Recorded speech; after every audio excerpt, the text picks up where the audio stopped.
De retour à Jérusalem, comme je priais dans le temple, je fus ravi en extase, et je vis le Seigneur qui me disait: hâte-toi et sors promptement de Jérusalem, parce qu'ils ne recevront pas ton témoignage sur moi. Et je dis: Seigneur, ils savent eux-mêmes que je faisais mettre en prison et battre de verges dans les synagogues ceux qui croyaient en toi, et que lorsqu'on répandit le sang d'Étienne, ton témoin, j'étais moi-même présent, joignant mon approbation à celle des autres et gardant les vêtements de ceux qui le faisaient mourir.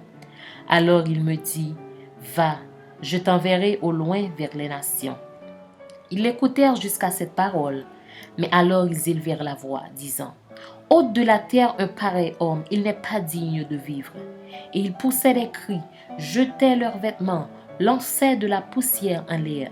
Le tribun commanda de faire entrer Paul dans la forteresse et de lui donner la question par le fouet, afin de savoir pour quel motif il criait ainsi contre lui.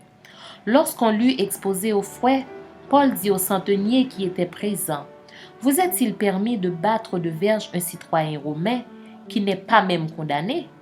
À ces mots, le centenier alla vers le tribun pour l'avertir, disant: que vas-tu faire? Cet homme est romain. Et le tribun étant venu, dit à Paul: dis-moi, es-tu romain? Oui, répondit-il. Le tribun reprit: c'est avec beaucoup d'argent que j'ai acquis ce droit de citoyen. Et moi, dit Paul, je l'ai par ma naissance. Aussitôt, ceux qui devaient lui donner la question se retirèrent et le tribun, voyant que Paul était romain, fut dans la crainte parce qu'il l'avait fait lier.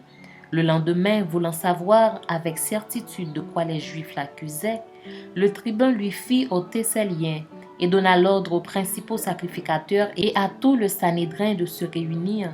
Puis, faisant descendre Paul, il le plaça au milieu d'eux.